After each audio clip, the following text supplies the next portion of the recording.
Baie welkom aan al ons kykers na nog 'n episode van Gesels bietjie les. My naam is Armin Kritzinger en elke week bied ek die volwasse Sabbatskoolles in Afrikaans van die Sewendedag Adventiste Kerk aan hierso aanlyn. En gewoonlik elke week het ek 'n gas saam met my, Hilmer Carolus, soos wat baie van julle hom nou al ken. Maar op die oomblik is hy besig met baie ander belangrike werk, ander verantwoordelikheid. So hy gaan heel moontlik 'n hele paar episodes misloop, maar ons gaan voort met Gesels bietjie les. Al gesels ek nou maar hierso op my eie. Ek is ook baie opgewonde om met julle te deel oor 'n nuwe projek wat ons begin het. Afrikaanse Christelike musiek. En vandag het ons die eerste liedjie vrygestel met die titel Sy planne vir my. So op die YouTube kanaal kan julle die liedjie daarso gaan vind in Afrikaans, Christelike musiek, Sy planne vir my.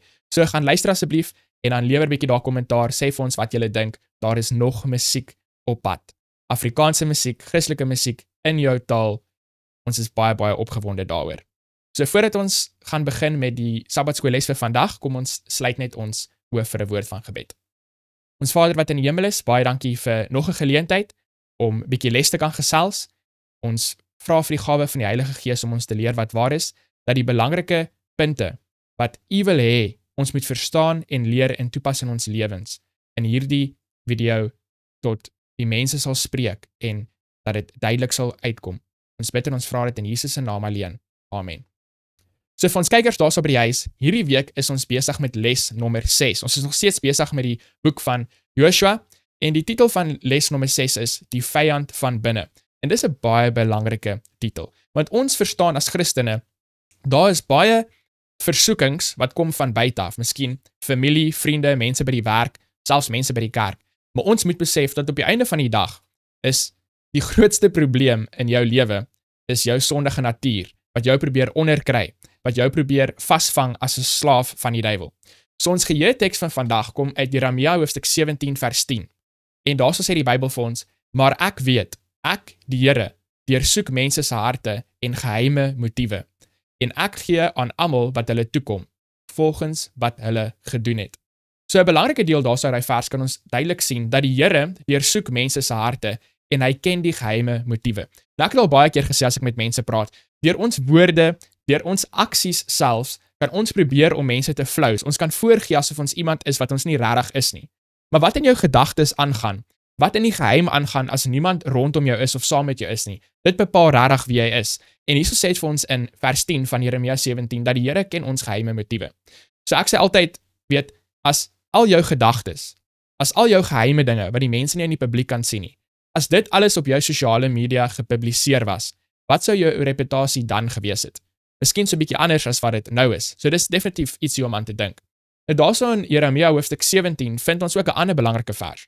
Want baie keer dan sê mense, jy weet, die Here ken my hart, en hulle sê dit gewoonlik net wanneer hulle iets verkeerd gedoen het of wanneer hulle 'n fout gemaak het, dan sê hulle ja, jy weet, ek het dit gedoen of ek het dat gedoen, maar die Here ken my hart.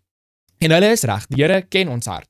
En in die boek van Jeremia sê dit vir ons in vers 9, dis die vers voor daai vers 10, sê die Here, bedrieglik is die hart bo alle dinge, ja, verdorwe is dit, wie kan dit ken? En hierdie vers vir my gaan so lekker saam met ons titel van hierdie week se les, wat gaan oor hierdie vyand, weet van die binnekant af, en ons weet die konteks van hierdie les gaan praat oor mense binne in Israel self, wat ongehoorsaam is aan die Here, en nie net die vyande rondom hulle nie, maar op 'n meer persoonlike vlak, gaan dit oor my, dit gaan oor jou, wat eintlik ons grootste vyand is, die sondige hart, die menslike hart, die sondige natuur waarmee ons gebore is, wat vir ons versoekings gee. So jy het vriende en familie soos wat ek genoem het, wat jou kan versoek om verkeerde dinge te doen, maar op die einde van die dag, al het jy nie eers daai vriende en familie gehad wat jou versoek om verkeerde dinge te doen nie, jou slegte, bedorwe, bedrieglike hart is goed genoeg om daardie werk te doen, om jou te probeer kry om in sonde vasgevang te wees of vasgeval te wees.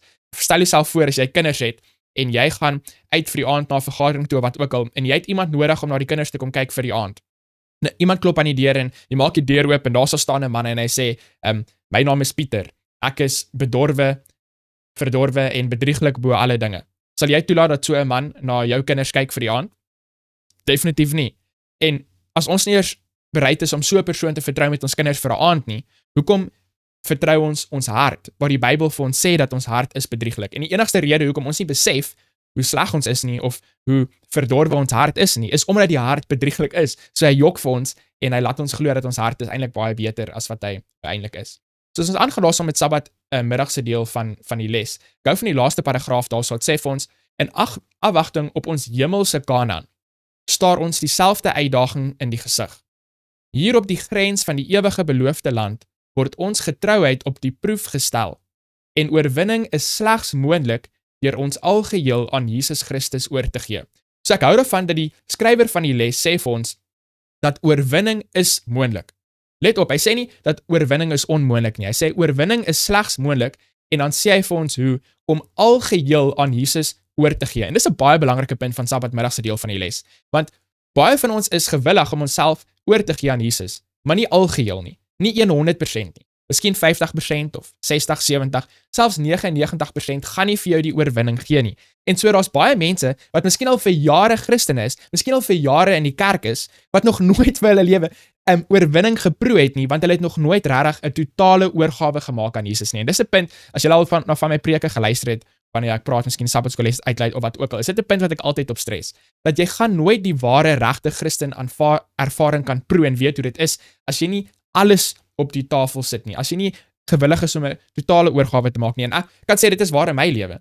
Ek het nooit regtig die ware Christen ondervinding gehad nie, omdat ek nooit regtig 'n totale oorgawe gemaak en gegee het nie. Maar toe ek besef het, it's all or nothing, dit is of alles vir Jesus, of dit alles beteken net niks nie, en ek het daardie skuif gemaak in my lewe, as ek getrou is aan die Here en ek hou aan om totale oorgawe te gee aan die Here, kan ek werklik sê, is die beste tyd van my lewe. So, Sondagse deel van die les vir ons kykers by die huis, verbreker van die verbond. So die les vra vir ons daarso om te lees uit Josua hoofstuk 7. En dan is basies die hele hoofstuk, so julle kan die video net hierso pause, dan kan julle daai hele hoofstuk gaan lees. Ek wag net hierso vir julle, en kom julle terug, ek gaan so 'n paar verse daarso uit die hoofstuk vir ons lees. Die vraag daarso vir ons op Sondag is, wat was die 2 hoofoorsake vir Israel se nederlaag teen die inwoners van Ai? Ek dink dit is nou maar hoe die mens dit uitspreek. Ek is baie lief vir daai woord Ai, in Afrikaans. As dit nie my gunsteling woord is nie, is dit seker ag. Ag en ai is daar maar 2 Afrikaanse woorde waarvoor ek baie lief is. So kom ek lees gou vir ons 'n paar verse daarso uit hoofstuk 7 uit. Dit sê vir ons hierso in hoofstuk vers 1 en vers 3, maar die kinders van Israel het hulle vergryp aan die bandgoed, want Achan, die seun van Karmi, die seun van Sabdi, die seun van Serach van die stam van Juda, het van die bandgoed geneem, sodat die toorn van die Here ontvlam het teen die kinders van Israel. En dan in vers 3 sê het vir ons, toe hulle by Josua terugkom, het hulle vir hom gesê, al die manskappe hoef nie op te trek nie. Omtrent 2000 man of omtrent 3000 kan optrek en hulle sal Ai verslaan. Moenie al die manskappe met 'n tog daarheen vermoei nie, want hulle is daar maar min. So ek fokus op hierdie 2 verse, want hierdie 2 verse is regtig die 2 verse wat vir ons daai 2 probleme uitbring wat die les van praat. So die eerste probleem, as ons kyk daarso na vers 1, was Achan gewees wat van die bandgoed geneem het, waar die Here vir hulle gesê het, hulle mag nie daarvan neem nie. En die tweede probleem was gewees, soos wat die les dit nou maar basies vir ons sê, dat die Israeliete het gesê, ag stuur maar net 2000 of 3000 mense uit na Ai toe om teen hulle te gaan veg. Weet, dit gaan genoeg wees, ons sal hulle maklik kan oorkom, en dit is toe nou nie wat gebeur het nie. So die les sê vir ons basies uit daai vers 3 uit, dat die Israeliete het 'n bietjie te veel, weet, op hulle self staat gemaak, hulle het gedink, weet, hulle is sterk genoeg en goed genoeg om die vyand aan te vat daarso. Ek het nou so 'n bietjie maar 'n ander perspektief hierso. Ek dink wat die les sê is goed en wel, maar net Achan se sonde alleen. Al het die Israeliete 3 miljoen mense uitgestuur om te gaan veg teen Ai, sou hulle nog steeds verloor het. Al het hulle die hele wêreld se mense uitgestuur om teen Ai te gaan beklei, sou hulle nog steeds verloor het. So die groot probleem in hierdie storie is in vers 1. En so ons wat nou die storie lees, is wat die les vir ons sê, so van vers 1 af weet ons nou eintlik wat die probleem is. Maar die soldate wat uitgegaan het om te gaan beklei teen Ai, hulle het nou nie eintlik geweet, wat is die rede hoekom hulle nou eintlik verloor het en so aan nie, want hulle het nou nie hierdie agtergrond wat ons nou eintlik het nie. Nou, ons 'n belangrike stukkie wat ek vir ons wil lees hierso uit die gees van profesie uit oor hierdie storie van Achan. Vir ons kykers by die huis, Achan se storie is regtig nou maar eintlik die kruks of 'n groot deel van hierdie week se les. Ons gaan baie daar gesels, baie daar fokus. So daar's 'n spesifieke hoofstuk in die gees van profesie in Patriarge en Profete, en ek gaan nogal baie uithaal daai in hierdie les om met julle dit te deel, want dit is net regtig so insiggewend. En vir ons kykers by die huis, ek kan julle net nie genoeg aanraai om patriarge en profete op te tel en dit te lees nie. Dit gaan die Bybel vir jou so oopmaak en duidelik maak, en dit is wat die doel van die gees van profesie is. Nie om die Bybel te vervang nie, maar om dit dinge vir ons duidelik te maak en dit ons terug te wys na die Bybel toe. Definitief waar gewees in my lewe, as 'n jong mens, ek was altyd bang gewees vir daai rooi boekies dit, rooi boekies dat, maar totdat ek self die boek oopgemaak het en gelees het, heeltemal my lewe verander. Mense hierso waar ek bly, wat nie vir God ken nie, wat nie die Bybel ken nie, ek het gevind, dis baie makliker vir hulle om patriarge en profete te lees, as die eerste 5 boeke in die Bybel self. Die manier hoe patriarge en profete geskryf is soos 'n storie, en baie van die belangrike vrae antwoord, is net regtig baie insiggewend vir die mense, selfs die mense wat glad nie in God glo nie, en dan word die Bybel vir hulle makliker om te verstaan.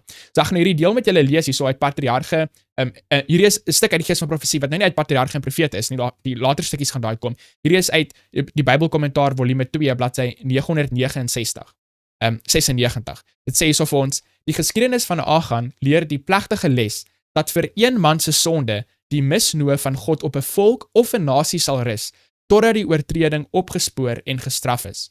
Sonde is verderflik in sy aard. Een man wat met sy dodelike melaatsheid besmet is, kan die besmetting aan duisende oordra. Ek hou van hierdie voorbeeld wat dit hierso vir ons gee. Diegene wat verantwoordelike posisies as bewaarders van die volk beklee, is vals teenoor hulle vertroue as hulle nie getrou sonde opspoor en bestraf nie. Hier is so belangrik, asseblief luister hierna. Baie durf nie ongeregtigheid veroordeel nie. Hoekom nie? Uit vrees dat hulle daardeur posisie of gewildheid sal opoffer. Baie mense is nie gewillig om ongeregtigheid te veroordeel nie. Hoekom nie? Want hulle is bang dat hulle posisie of gewildheid sal opoffer. Dit moet nie ons wees nie. Dit kan nie ons wees nie. En deur sommige word dit as onbarmhartigheid beskou om sonde te bestraf. Die dienaar van God moet nooit toelaat dat sy eie gees vermeng word met die teregwysing wat hy moet gee nie. Maar hy is onder die mees plegtige verpligting om die woord van God te verkondig sonder vrees of guns.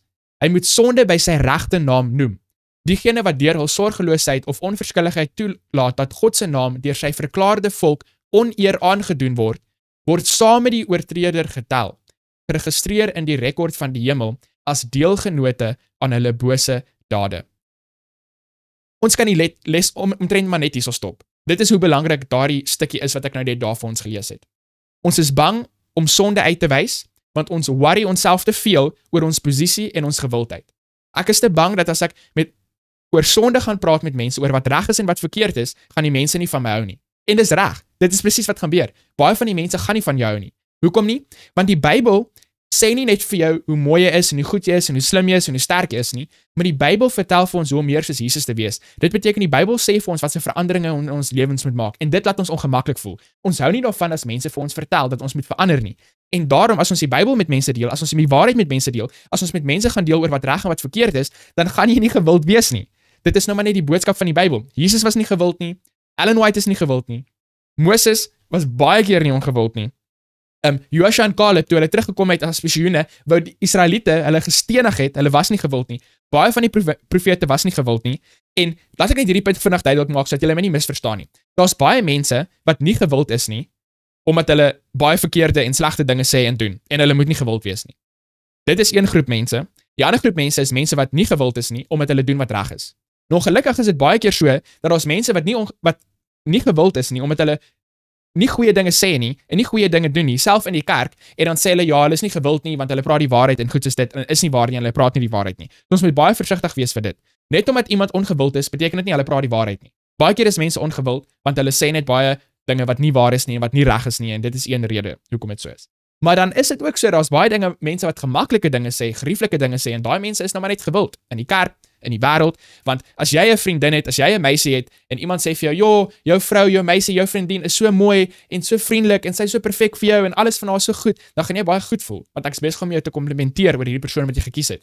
Maar as ek vir jou sê, ek dink nie daai persoon is die regte persoon vir jou nie, sy is nie baie vriendelik nie, sy pas nie saam met jou nie, sy glo nie dieselfde as jy nie, sy is net saam met jou vir jou geld, of wat ook al die rede mag wees, as ek iets wat daar weet, ken wat jy nou nie miskien weet nie, dan gaan jy nie baie gelukkig wees nie. Wat ek sê miskien waar is, gaan jy nie daarvan hou nie, want dit is ongemaklike waarheid. En dis wat die gees van profesie hierso vir ons sê. En meer is dit, die gees van profesie sê vir ons, as ons gaan stil bly oor hierdie tipe dinge, en die mense wat sê hulle is God se volk, doen oneer aan sy naam, deur hierdie sonde wat so gewild is onder sy mense, en niemand sê enigiets daaroor nie, dan gaan ons, wat stil bly daaroor, gaan getel word saam met daardie mense.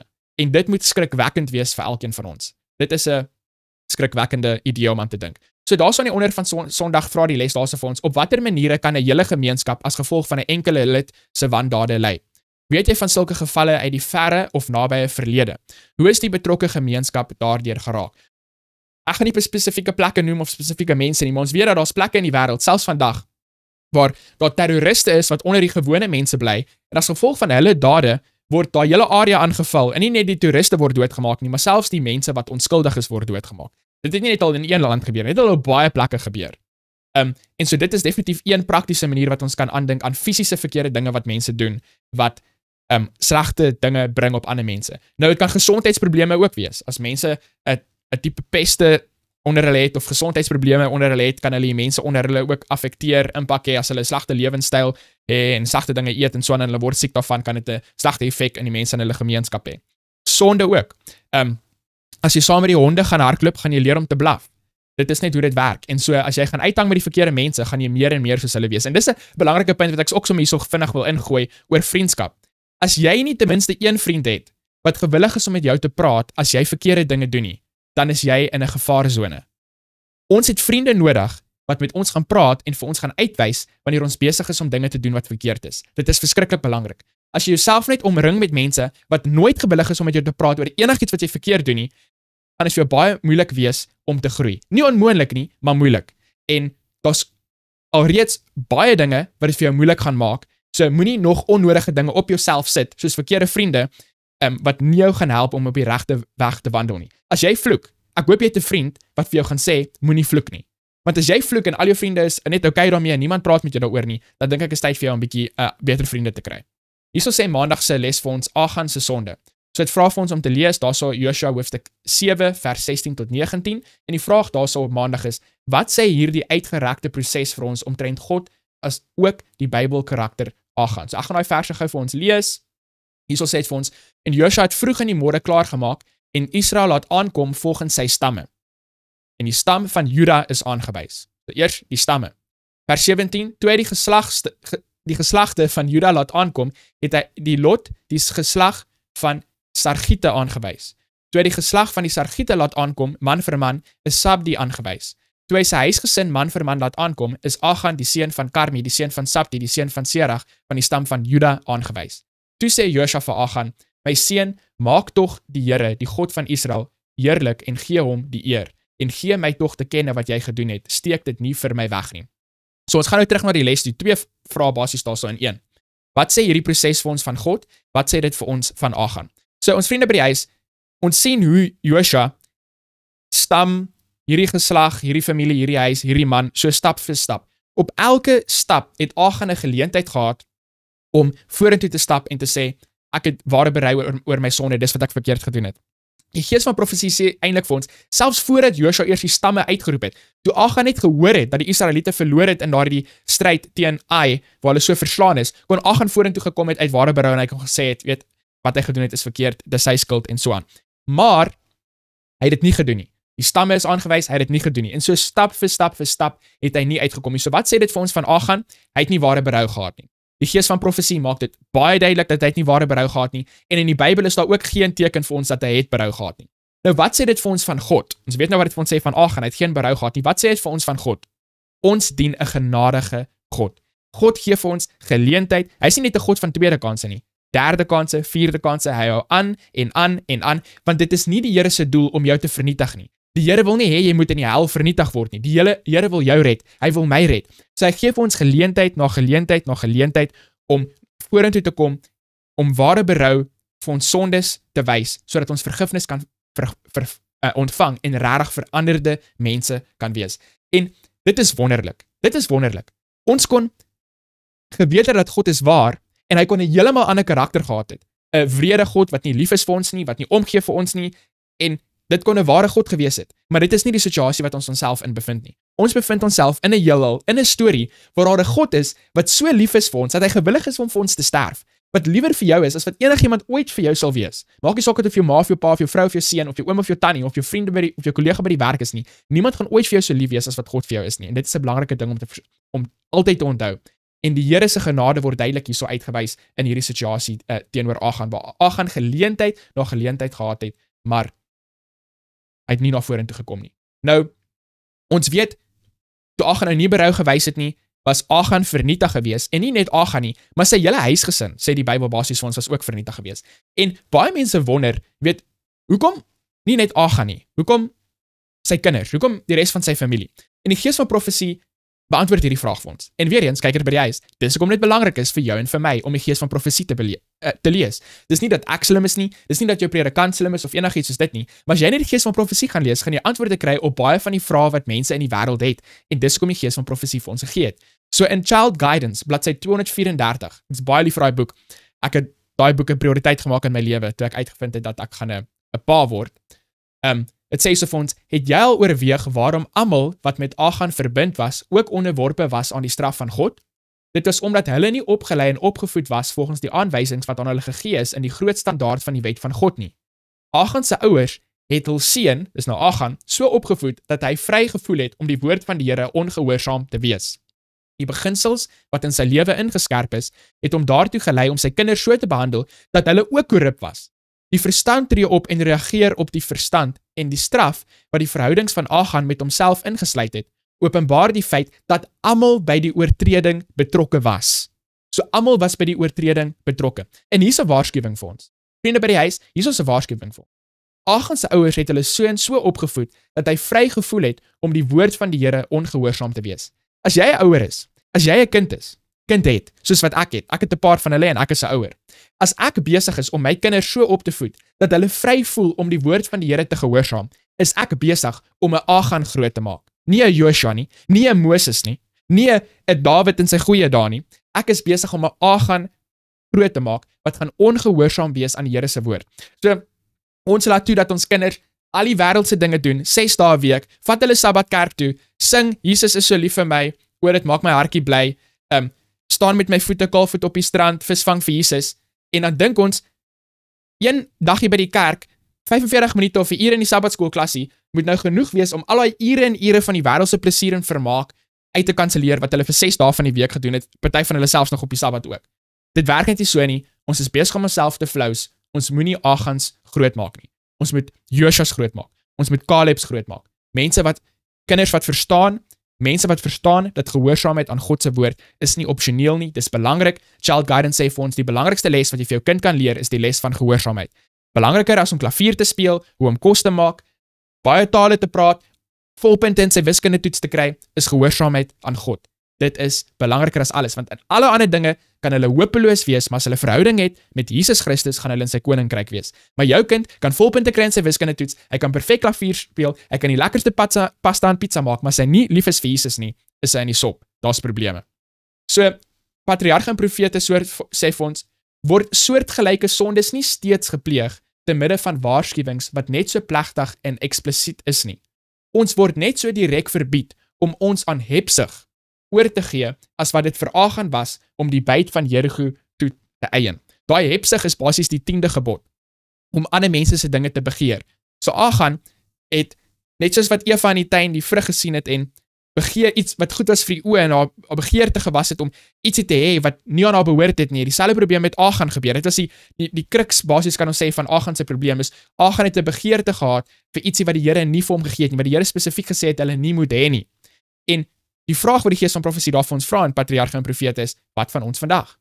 Het ons nie nog presies dieselfde probleme nie? Ons wil dinge hê wat die Here nie vir ons gegee het nie? Geld, kos, verblyf, rykdom, al hierdie tipe dinge. Die probleme bestaan nog steeds vandag. En so ons kan kyk na hierdie storie en ons kan dink, Achan, wat 'n dom man. Maar wat van my? Wat van jou? Wat van ons vandag? En as ons teruggaan hierso na die les toe, die les sê vir ons hierso aan die einde van maandag se deel, God ken al mense dade, selfs die wat jy verander wegsteek. Dit is wat ek oor gepraat het daarso met die geheeteks op Sabbat. Watter impak het hierdie wete op jou lewe? Watter impak behoort dit op jou handel en wandel te hê? So die manier hoe ek hierdie vraag sal antwoord is heel eenvoudig. Wie jy is in privaat, is dieselfde persoon wat jy moet wees in die publiek. Wie jy is in jou gedagtes, die gedagtes wat jy aan vashou, ek praat nie van slegte gedagtes wat inkom en wat jy verwerp nie. Ek praat van die gedagtes wat jy van vashou, waaroor jy dink, die dinge wat jy lief is oor om te dink. Wie jy is in die geheim, moet dieselfde wees as wie jy is in die publiek. Dit help nie, ek doen gesels bietjie les, ek vertel vir julle hoe lief is ek vir my vrou en vir my kinders en al die tipe dinge en ek maak 'n mooi show in die publiek nie, maar dan sodra ek die kamera afsit, slaan ek my vrou en ek skop my kinders vir geen rede wat so ook al nie. Dit werk nie. Dit pas nie. Dit moet nie so wees nie. Wie ons is in publiek en wie ons is in privaat moet dieselfde wees. Want jy kan dinge wegsteek vir mense, maar ons kan nie dinge wegsteek vir God nie.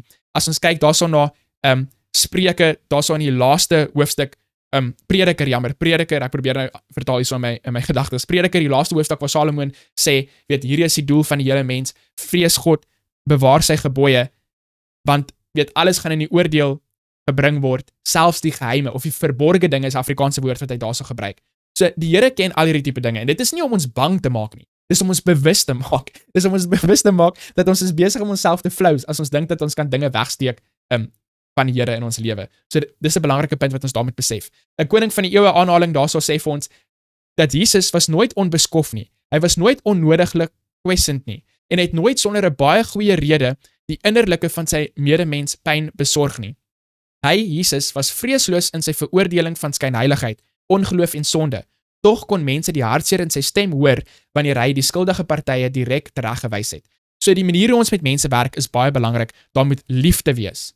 Nie uit die oogpunt van om mense te veroordeel nie, maar om mense te help. En ek het al laas week, ek dink in les 5 en les 4 het ons daaroor gepraat, ek het gesê, as ek 'n trokbestuurder is, en daar's 'n afgrond wat ek nie kan sien nie, en daar's iemand langs die pad, en hulle skree en skel en vloek op my, en hulle sê vir my, ek moet stop, ek gaan by die afgrond afgaan, dit is nie die ideale manier hoe hulle met my gepraat het en met my gewerk het nie, maar ek is nog steeds bly dat hulle daarom vir my gesê, om my trokkie te stop, sodat ek nie by die afgrond afgaan nie. Maar die regte manier om soos Jesus te wees, sal liefde wees, nie om onnodige kwessend te wees, om onnodig probleme te gaan opspoor met mense nie. Daar's baie keer mense in die kerk wat preek of praat of dinge aanlyn doen, wat hulle amper asof hulle opsetlik probeer om mense uit te lok of mense kwaad te maak. Ons moet versigtig wees hoe ons te werk gaan met mense. Ons wil nie onnodig mense seermaak nie, ons wil nie onnodig mense kwaad doen of slegte woorde spreek met mense of enigiets soos dit nie. So definitief dink voor jy praat, bid voor jy praat, en ons moet die waarheid nie terughou nie. Dan nog 'n aanhaling hierso uit die gees van profesie wat ek met julle wil deel. Dit sê so vir ons in Patriarge en Profete, wanneer die kerk in moeilikheid verkeer. Nou ek weet nie van julle nie, maar ek ken 'n paar kerke wat lyk of hulle bietjie in die moeilikheid is. Wanneer koudheid en geestelike agteruitgang bestaan. Nou ek weet nie van julle nie, maar ek ken 'n paar kerke wat dit lyk of daar bietjie koudheid en geestelike agteruitgang is. Wat aanleiding gee vir die vyande van God om te triomfeer, laat die lede in plaas daarvan om hulle hande te vou en hulle ongelukkige toestand te betreur, vra of daar nie 'n Agan in die laar is nie. Laat elkeen met verontmoediging en deursoeking van die hart soek om die verborgde sondes te ontdek, wat God se teenwoordigheid uitsluit. So, hier is vir my die belangrikste les. Ek weet, ek sê dit seker nou 'n paar keer om te oor elke les, maar hier is net so belangrik. Israel het die oorlog teen Ai verloor as gevolg van Agan. Nie as gevolg van Agan en Johan en Pieter en Dirkie en Sari nie. Dit was as gevolg van Agan. Nadat Agan se probleem uitgesorteer was die saak met Israel reg, hulle het gaan beklei en hulle het gewen. Dit was Agan, uit miljoene Israeliete, was dit Agan gewees, wat hulle gestop het. Wat sê dit vir jou? Dit sê vir jou, dat al die ander mense in Israel, die saak met die Here was reg. Nou wat van ons vandag? Wat van die mense wat sê hulle is God se volk vandag? Wat van die kerk vandag? As dinge sleg gaan in die kerk, as ons besig is om die oorlog te verloor teen Ai in die kerk vandag, dink julle dit is as gevolg omdat daar net een persoon is in die kerk wat vasklou aan sy sonde? Dink julle dit is as gevolg van net een Agan? Of dink julle daar is miskien 'n bietjie meer as een? Miskien 2 of 3 of 1000 of 10,000 of 100,000, miskien 1 miljoen. Ek weet nie, jy weet nie, maar die belangrike ding vir ons om te besef is, jy moet nie 'n Agan wees nie en ek moet nie 'n Agan wees nie. En as die Here nie toegelaat het vir Israel om die oorlog teen Ai te wen nie, omdat daar iemand was wat vasgeklou het aan sonde, wat van sy kerk vandag? Geld dieselfde beginsel nie nog steeds vandag nie. En as ons kyk wat dit hierso vir ons sê in Patriarge en Profete, is dit presies so. Die kerk, as ons onsself in probleme vind, in plaas van om verskonings te soek en daai persoon te blameer en daai persoon te blameer, kyk bietjie in die spieël. Ek moet bietjie in die spieël kyk, jy moet bietjie in die spieël kyk, en ons moet kyk, is ek nie miskien daardie Agan in die kamp nie. Die Gees van Profesie sê ook hierso vir ons, ook patriarge en profete, solank hulle hul oortredings van hul medemens kan wegsteek, voel baie, soos Achan, veilig en vlei hulle hulself dat God nie streng sal wees om ongeregtigheid te merk nie. Heeltemal te laat sal hul sondes hulle ontdek op daardie dag, wanneer hulle nie vir ewig met slagoffer of offerande gereinig sal word nie. Wanneer die rekords van die hemel oopgemaak sal word, sal die regter nie in woorde aan die mens sy skuld verklaar nie, maar sal een deurdringende, oortuigende blik werp en elke daad, elke lewenstransaksie sal lewendig in die geheue van die oortreder ingeprent word. Die persoon sal nie, soos in Josua se dag, van stam tot familie uitgesoek hoef te word nie, maar sy eie lippe sal sy skaamte bely. Die sondes wat vir die kennis van mense verborge is, sal dan aan die hele wêreld verkondig word. Dis 'n mondvol. Draai maar 'n bietjie hierdie video terug, luister weer, lees weer daai aanhaling. Dit is kragtig. Dit is roerend, regtig. Die sondes wat vir die kennis van mense verborge is, sal dan aan die hele wêreld verkondig word. Liewe kyker by die huis, ek en jy het 'n keuse. Of ons gaan nou na Jesus toe, en ons bely daai geheime sondes, nou, of ons gaan wag op daardie dag, en dan gaan jou geheime sondes uitkom. Nie net vir hom nie, maar vir die hele wêreld. So kies, of hulle kom nou uit, of hulle kom dan uit. Maar uit, gaan hulle uit. En dis 'n keuse wat ons elkeen moet maak. En moenie wag vir môre nie, moenie wag vir Kersfees of vir Nuwejaar of jou verjaarsdag nie. Nou, daar waar jy is, by die bank, in die kar, op die stoel by die huis, op die bed, daar waar jy lê, maak nou jou keuse vir Jesus. Dinsdag se deel van die lees, noodlottige keuses. Josua hoofstuk 7 vers 19 tot 21. Wat vra Josua hier vir Achan om te doen? Wat impliseer hierdie tweeledige versoek? Hoe behoort ons Achan se skuldbelydenis te verstaan? So ek gaan vir ons hierso lees, daar sê die vers, dit sê vir ons, toe sê Josua vir Achan, my seun. Dis mooi, die manier hoe hy daarso met Achan praat, my seun. Dis asof hy lief is vir Achan. Maak tog die Here, die God van die Israel, heerlik en gee hom die eer. En gee my tog te kenne wat jy gedoen het. Steek dit nie vir my weg nie. Toe het Achan Josua geantwoord en gesê, waarlik, ek het gesondig teen die Here, die God van Israel, en so het ek gedoen. Ek het naamlik een mooi mantel uit Siniar by die bytgoed gesien en 200 sikkel silwer en een goudstaaf van 50 sikkels in gewig. En ek het dit begeer en dit geneem. En kyk, daar lê dit begrawe in die grond, binne in my tent, en die silwer daaronder. Nou kyk by die huis, as ons kyk wat die Gees van Profesie vir ons sê oor Achan, dan sê dit vir ons, hy het eintlik maar 'n bietjie verskonings gemaak daar, asof sy sonde nie eintlik nou weer so 'n groot ding was. Nou, kom ons los nou maar Achan daar, waar hy was, baie lank terug. En kom ons praat van my en van jou vandag. Doen ons nie presies dieselfde ding nie. As iemand anders iets verkeerd doen, maak nie saak of hoe klein of groot dit is nie, want ons 'n groot storie daaruit gaan maak. 'n Berg uit 'n molshoop. Maar as jy iets verkeerd doen, as ek iets verkeerd doen, al die verskonings in die wêreld. Ek sê altyd, die mense se verbeelding het geen limiet as dit kom by verskonings maak vir sondes nie. En so, hier sal Achan ook, hy het geen ware berou gehad nie, hy het eintlik 'n keuse gehad nie, want stam, alles is uitgewys tot hy is, en Josua sê vir hom, gee die Heer die eerlikheid. Wat beteken dit? Praat die waarheid. Om die Here heerlikheid te gee is om te doen wat reg is. En hierso sê Josua basies vir hom, uit liefdeheid, my seun, doen wat reg is, en Achan sê vir hom, ek het gedoen wat verkeerd is. En baie keer doen ons dit ook, ons is willig om te sê dat ons verkeerd is, nadat jy klaar uitgevang is. Nie omdat jy regtig jammer is nie, maar omdat jy nou uitgevang is. En ons sien soortgelyke parallel, die les sê basies vir ons hierso, as ons kyk, sien ons dit hierso van Adam en van Eva, wat gebeur het daarso in die tuin, so hulle kan hierso deurgaan, hierso Dinsdag se deel van die les, het maak 'n paar parallelle daarso wat dit probeer daarso vir ons verduidelik. Ook baie verskillend, die les sê vir ons hierso, Rahab en Achan. Rahab het ook ietsie weggesteek, maar sy het God se mense weggesteek om hulle te beskerm. Achan hierso steek 'n bietjie iets anders weg, hy steek die dinge weg wat die Here gesê het hy nie moet hê nie. Die vraag hierso sê vir ons, dink 'n bietjie aan die sonde wat mens doen deur ander se besittings te begeer, die 10de gebod.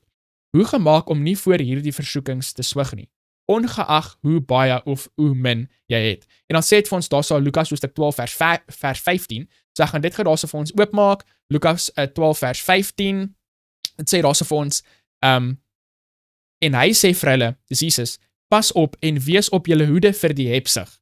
Hebsug is om dinge te begeer wat nie joune is nie. Want iemand se lewe bestaan nie uit die oorvloed van sy besittings nie. So ek dink, as ek nou dink aan die vraag vir die les hierso vir ons vra, hoe kan ons onsself bewaar teen hierdie, om dinge te begeer wat nie ons sin is nie, of teen hierdie hebsug is, jy moet die regte visie hê, jy moet die regte lewensfilosofie hê, as ek dit so kan stel, om te besef, hierdie wêreld is nie waaroor alles gaan nie. Daar is 'n beter plek wat die Here vir ons belei. Ek kan nie my huis hemel toe vat nie, kan nie my kar, of my geld, of enigiets soos dit saam met my vat nie. My karakter, wat nou verander moet word, sodat dit reg is, sodat ek 'n burger van die hemel kan wees, dit kan saam met my gaan, en aan die mense, of dit nou my familie is of my vriende, waarmee ek Jesus kan deel, en as hulle dan Jesus aanvaar, kan hulle ook gaan. En as ons daai perspektief het, met die wêreldse dinge, nie vir ons so groot saak maak, as wat dit doen nie. Maar omdat ons rondom ons kyk, en ons vergelyk onsself met ander mense, keeping up with the Joneses, wat ek weet nie of dat seker in Afrikaans ook een van Jesus dit, vergelyk ek onsself met ander mense, jy met 'n mooier karre as jou buurman, of 'n mooier reis, of 'n mooier dat, of 'n mooier dit, en so mors ons baie keer ons geld, ons mors ons tyd, mors ons energie, besig om dinge na te jaag, wat nie noodsaaklik vir ons is, om die werk te doen wat die Here vir ons gegee het nie.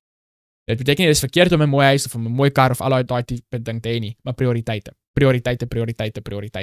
Die Gees van Profesie sê hierso vir ons, om sy skuld bo alle twyfel te bewys, dis Achan, en geen grond te laat vir die beskuldiging dat hy onregverdig veroordeel is nie, het Joshua Achan plegtig gesweer om die waarheid te erken. So die Gees van Profesie verduidelik basies vir ons ook hoekom Joshua stam en geslag en familie en huis al hierdie dinge so uitgewys het, en toe moes Achan self gesê het dat hy was verkeerd gewees. Want die Gees van Profesie sê vir ons dat as die Here net die Here of Joshua net onmiddellik vir Achan vernietig het, al was dit waar dat hy die een is wat verkeerd was, as die ander mense nie dit geweet het nie, omdat hy dit 'n geheime sonde was, want hy het die goeders weggesteek, en hulle sou nou nie geweet of hy regtig dinge gevat het of nie. So as die Here onmiddellik vir Achan doodgemaak het, en dan vra die mense weet, hoekom is Achan dood? Dan sê hulle, omdat hy dinge gevat het, en die mense sê, wel, waar is die dinge wat hy gevat het, en die ding is weggesteek, en hulle kan dit nie sien nie, dan sou die mense gedink dat die Here was onregverdig. En daarom het dit so uitgewerk, dat Achan moes self gekom het, en hy moes gesê het, weet, dit is wat ek verkeerd gedoen het. So hy het voor al die ander mense getuig, met sy woorde, dat hy het verkeerd gedoen. En weet, dit is daai illustrasie, aan die einde van wanneer die sondaars vernietig gaan word, gaan hulle veroordeel word deur hulle eie woorde. Niemand gaan sê, dit is onregverdig nie, hulle gaan die vernietiging verwelkom, want hulle pas ook nie in die hemel in nie. En so hulle gaan daai vernietiging verwelkom, hulle gaan weet dat die Here is regverdig en geregtig, en al daai tipe dinge, hulle gaan weet hy is liefde, en al daai tipe dinge, hulle gaan weet wat is waar en reg is, die probleem is net, hulle het dit nooit toegelaat dat hulle verander nie.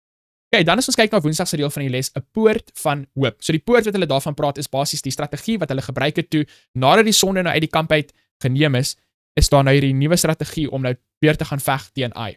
So ek gaan vir ons lees daarso 'n paar versies daarso in Joshua hoofstuk 8 vers 1, as jy kyk na vers 7. Daarop sê die Here vir Joshua, wees nie bevrees of verskrik nie, neem al die weerbare manskappe met jou saam en maak jou klaar, trek op na Ai. Kyk, ek gee die koning van Ai en sy volk en sy stad en sy land in jou hand. So as ons kyk na die vraag wat die les hier vir ons vra, wat leer mens hieruit oor hoe die Here algehele mislukking in 'n geleentheid kan ontskep? So dit was algehele mislukking gewees, want hulle het heeltemal verloor toe hulle gegaan het met hulle mense die eerste keer om teen Ai te gaan beklei. Maar hoe verander die Here dit nou? Toe Israel Achan die sonde ontslae daarvan geraak het, uitgewis het, en hulle almal was in 'n regte, eerlike, opregte verhouding met Jesus, het Jesus hulle gebruik vir wonderbaarlike dinge. Dis 'n beginsel wat ons reg deur die Bybel sien. Moses, toe hy nie sy seun besny het nie, kon die Here hom nie gebruik het nie, hy sou gesterf het, toe word sy seun besny, hy lewe weer in gehoorsaamheid saam met die Here, en die Here kan hom weer gebruik vir wonderlike dinge. Die beginsel wat ons oor en oor sien in die Bybel, maar die belangrike beginsel is, weer eens, vir jou en vir my vandag. Dis ook waar.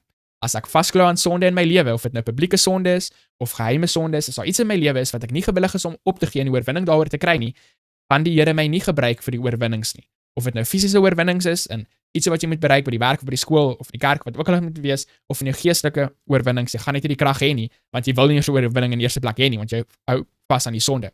Maar as jy die oorgawe gaan maak, as jy regtig alles vir die Here gaan gee, soos wat die les daar gesê het op Sabbatmiddag, 'n totale, algehele oorgawe gaan maak aan die Here, dan gaan hy jou gebruik vir wonderbaarlike dinge. Net soos wat hy gedoen het met Moses, net soos wat hy gedoen het hierso met die Israeliete, waar hy vir hulle gesê het hierso in vers 1, dat hy gee die koning van Ai weet in sy hand. So weer eens, die belangrike ding is hierso, dat die krag, of die geheim vir oorwinning, het nie gelê in die werke van mense, of die gedagtes van mense, of die planne van mense vir oorwinning nie. Dit is wat vers 7 ook hierso vir ons sê.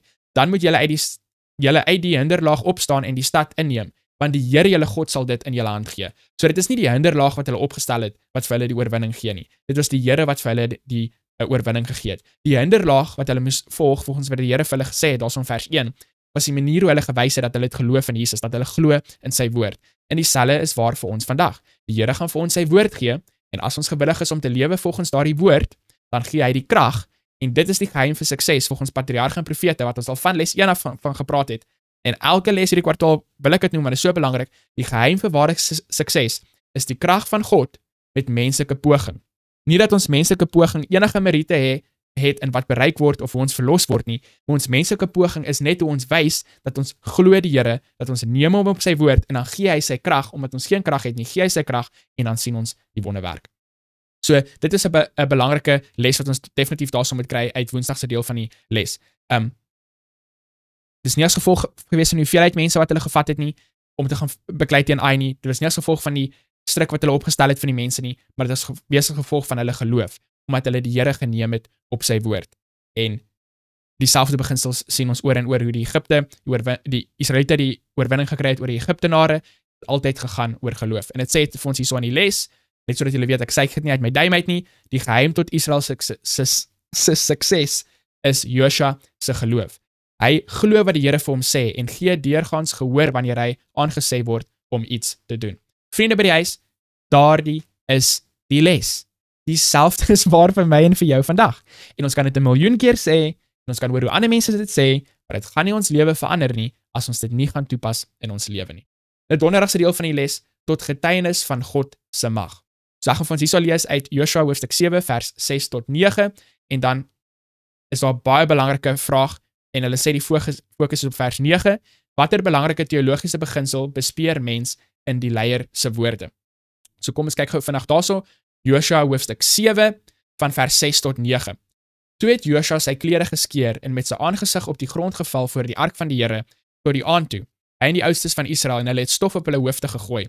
En Josua het gesê: "Ag Here, Here, waarom het U hierdie volk ooit deur die Jordaan laat trek om ons oor te gee in die hand van die Amoriete, sodat hulle ons kan vernietig?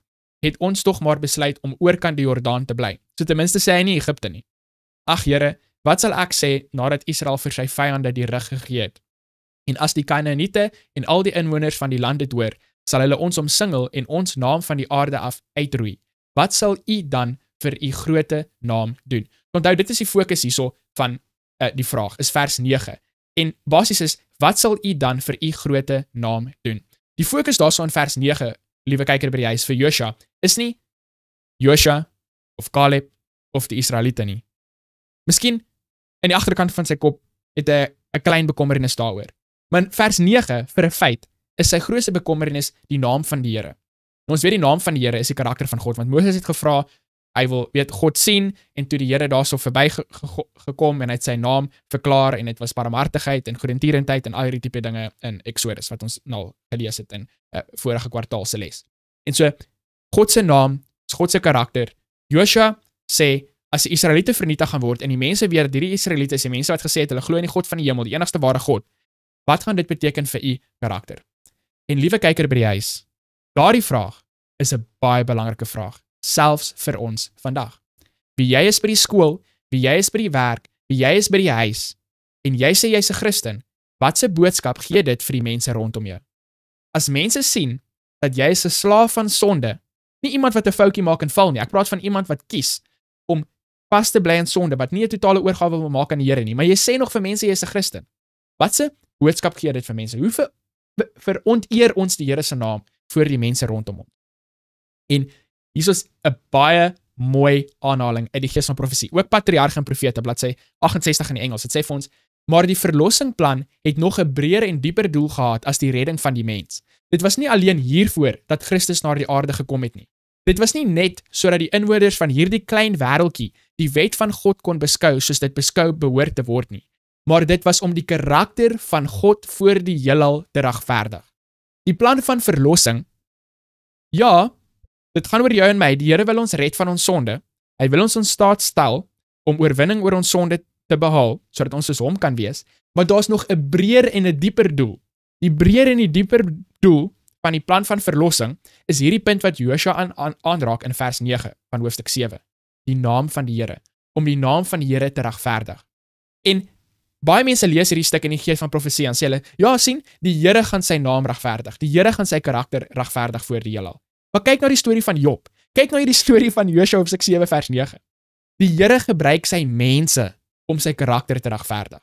Die Here gebruik sy mense om sy naam groot te maak in die wêreld.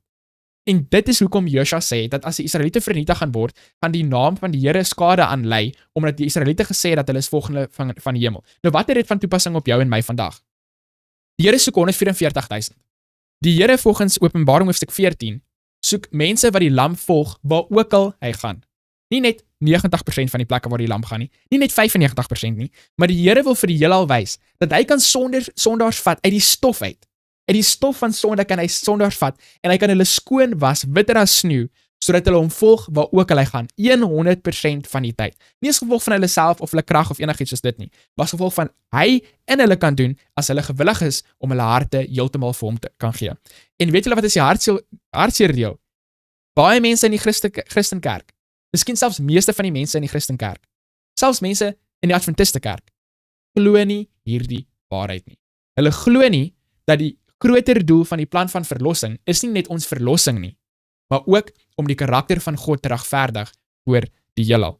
Die rede hoekom ek nie wil sondig nie, en hoekom jy nie wil sondig nie. Ja, dis nie goed vir jou nie, dis nie goed vir die mense rondom jou nie. Maar op die einde van die dag, bo alles en enigiets anders, moet dit gaan oor die karakter van God. Ons wil nie sy naam onteer nie. Die karakter van God is ook in die wet, of word weerkaats deur sy wet. Al daardie dinge gaan hand in hand met mekaar. Nou, ook daar so 'n deel van donderdag se les, as ons kyk daar so na die vraag, het sê vir ons om te lees in Deuteronomium hoofstuk 4, vers 5 tot 9. Het sê, in watter opsigte bespeer mens hier 'n ooreenkoms tussen Israel van ouds en hul getuienis aan die antieke wêreld, en ons getuienis as Sevende Adventiste aan die hedendaagse wêreld. So kom ek lees gou daai verse vir ons. Dit sê, kyk, ek het julle insettinge en verordeninge geleer, soos die Here my God my beveel het, om so te handel in die land waarheen julle gaan, om dit in besit te neem. Onderhou dit dan en doen dit, want dit is julle wysheid en julle verstand voor die oë van die volke, wat al hierdie insettinge sal hoor en sê, waarlik, hierdie groot nasie is 'n wyse en verstandige volk. Want watter groot nasie het gode wat vir hulle so naby is, soos die Here onse God, so dikwels as ons hom aanroep? En watter groot nasie is daar wat sulke regverdige insettinge en verordeninge het, soos hierdie hele wet wat ek julle vandag voorhou? Neem jou net in ag en wees terdee op jou hoede, dat jy die dinge nie vergeet wat jy oë gesien het nie, en dat hulle uit jou hart nie wyk al die dae van jou lewe nie, en jy moet dit aan jou kinders en jou kindskinders bekend maak.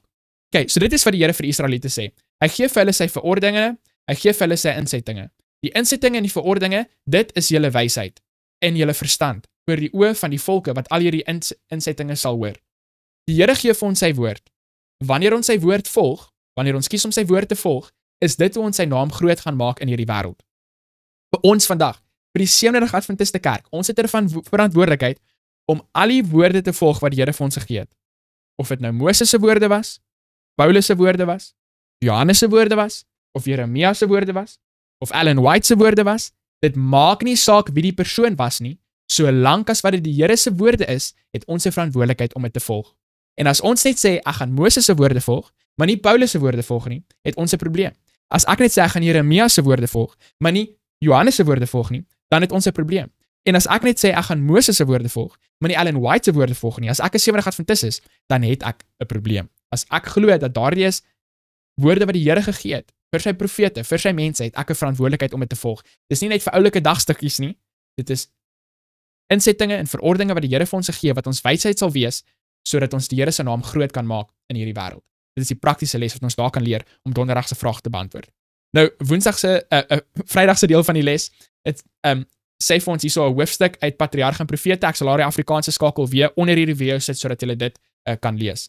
En dan hierso is 'n aanhaling uit daardie hoofstuk uit. So as julle daardie hoofstuk gaan deurlees in Afrikaans, dan kan julle hierdie deel gaan deurlees. Dit praat oor Agan en hoe hy basies geen ware belydenis gehad het vir sy sonde nie. En ek bid vir my en ek bid vir jou sodat ons ware belydenis vir sondes in ons lewens gaan hê. Okay, dan het ons 3 vragies hierso vir bespreking. Die eerste een sê: bespreek die implikasies van die 10de gebod in 'n wêreld deurspek van advertensies en verbruikerisme. Hoe kan ons op 'n praktiese wyse begeerte van 'n behoefte onderskei? Waarom is hierdie onderskeid so belangrik? Okay, 'n behoefte is die dinge wat jy nodig het, anders dan gaan jy doodgaan. 'n Behoefte is die dinge wat die Here vir jou sê jy moet hê. Wat die Here vir jou sê is nodig vir jou vandag en môre en gister. 'n Begeerte is iets waarsonder jy nie sal doodgaan nie. En dit is die belangrike onderskeid tussen daardie twee dinge. En ek hou hierdie les hier van sê, ons lewe in 'n wêreld met advertensies en al hierdie tipe dinge. Die hele doel van die advertensie is om jou te kry om te glo dat jy het iets nodig wat jy nie regtig nodig het nie. So, wees verskriklik versigtig vir dit. Dan vraag nommer 2, as ons kyk daarso in Daniël hoofstuk 9 vers 4 tot 19, dan bid Daniël oor die sondes van Israel en hy gebruik altyd die woord ons. Hy gebruik die woord ons. En so vir my, kykers by die huis, as julle dit nie weet nie, ek is 'n Sewendag Adventis. Daar's probleme in ons kerk. Dis ons probleme. Ek is deel van die kerk, dis 'n liggaam, dis een liggaam, nie 2 nie, nie 3 nie, nie 10 nie, nie 100 nie, nie 1000 nie. Die kerk is een liggaam en as die liggaam siek is, wat ook al deel het is, dan is die liggaam siek. En so, as jy byvoorbeeld jou vinger gebreek het, dan gaan jou hele liggaam hospitaal toe vir jou vinger. Jy kan nie jou vinger in die pos sit en hom hospitaal toe stuur en die res van jou liggaam is besig om iets anders te doen nie. En so, ons word ingesluit hierso met die probleme. Soos wat die Israeliete probleme gehad het, soos wat die kerk vandag probleme het, dis ons. Dis nie jy nie, dis nie daai ou nie, dis nie daai vrou nie, dis ons. En ons eerste verantwoordelikheid moet wees om in die spieël te kyk vir myself en vir myself te vra, is ek nie die Agan nie. Dis maklik om nou hier so te sit en te sê, daai ou is die Agan in ons kerk of daai ou is die Agan in ons kerk. Ons het 'n verantwoordelikheid om publieke sondes te adresseer, daar te praat, uit te roei. Maar privaat sondes is nie ons werk nie. En dis hoekom Jesus gesê het dat die onkruid en die graan, ek dink dis vir die Afrikaans sê, gaan saam groei tot die oes toe. Dit beteken nie, okay, daar gaan slegte mense in die kerk wees en wat vashou aan hulle sondes en ons moet net niks daaroor doen nie. Nee, daar is iets wat ons moet doen. Ons het 'n spesifieke werk en dis 'n voorbeeld wat ons het uit die storie van Agan. En selfs in ons kerkhandleiding is daar stappe wat ons moet neem vir dissipline en as dit op die regte manier gedoen word, op 'n liefdevolle manier gedoen word, daai dissipline is daar om mense te help, nie om hulle te verkleineer of hulle te veroordeel nie, maar die hele idee agter dit is liefde. En so, daai is 'n belangrike rol wat ons moet verstaan en besef. Vraag nommer 3, oorweeg die vraag aan die einde van donderdag se deel van die les. Dit is om daai lig te wees in die wêreld. Waarom was die Israeliete se gehoorsaamheid aan al die vaste voorskrifte en beslissings so belangrik vir getuienis? Hoe geld hierdie beginsels ook vir die hedendaagse kerk? Met ander woorde, in hoe mate sou ons getuienis doeltreffender gewees het indien ons alleenlik by die lig wat God ons gegee het behou? Kyker by die huis, as die Sewendag Adventiste kerk, elke lidmaat in die Sewendag Adventiste kerk, hou het net by God se woord, net by God se lig, vir my en vir jou, dan sou ons nie hierdie gesprek aanlyn gehad het nie. Ons sou nou al in die hemel gewees het. Die rede hoekom die Israeliete in die woestyn gewandel het vir 40 jaar, is die rede hoekom die Sewendag Adventiste en die mense wat sê hulle is lief vir die Here, wandel in hierdie sondige wêreld. Presies is alle redes, die Gees van Profesie sê dit vir ons. Hulle kla, hulle is ondankbaar en hulle het nie geloof in God se woord nie. Hulle glo baie dinge, miskien meeste dinge, miskien 99,99% van die dinge, maar nie 100% van die dinge nie. En as jy nie 100% van die dinge glo wat die Here vir jou sê nie, is jy gevaar in die hemel vir die heelal en die inwoners van die heelal. So my oproep, les nommer 6, vir al ons kykers daarso by die huis is, maak jou keuse vir Jesus vandag. Maak 'n totale oorgawe aan Jesus vandag, sodat Israel nie elke keer as hulle teen Ai moet gaan veg, gaan verloor en verloor en verloor. En as jy 10 keer verloor het, as jy 100 keer verloor het, gaan jy nie eers meer gaan om te beklei nie. Dan gee jy net heeltemal op. Dan is jy nou maar net vir ewig 'n loser. As jy 'n totale oorgawe gaan maak, en die Here aan ons kant wees, die Here gaan aan die kerk se kant wees. En ons gaan die werk klaar maak. Ons gaan doen wat die Here van ons verwag. Ons gaan daai lig wees wat hy wil hê ons moet wees. Kom ons sluit ons oë vir 'n woord van gebed. Ons Vader wat in die hemel is, ons sê vir U baie dankie vir les nommer 6. Ons sê vir U baie dankie vir al die waarheid wat U gegee het vir ons as 'n kerk. Al die woorde wat U vir ons gegee het deur U profete. Wanneer ons dit sal toepas in ons lewens, sal ons U lig wees. Sal ons U naam kan groot maak in hierdie wêreld. Sal U ons gebruik om U karakter te regverdig in hierdie wêreld. Ek bid vir al ons kykers by die huis. U ken hulle beter as enigiemand anders. U ken hulle hartsbegeertes, die dinge wat hulle hartseer maak, die dinge wat hulle gelukkig maak. Wees met elkeen van ons op 'n spesiale manier en laat die Heilige Gees aanhou om met elkeen van ons te praat elke dag, sodat ons minder soos onsself kan wees en meer soos U. Ons bid en ons vra dit alles in Jesus se naam alleen. Amen. Vir ons kykers daarso by die huis, baie dankie dat julle die tyd geneem het vir les nommer 6 van Gesels bietjie les. En ja, dit was my eerste episode wat ek bietjie met myself moes gesels het.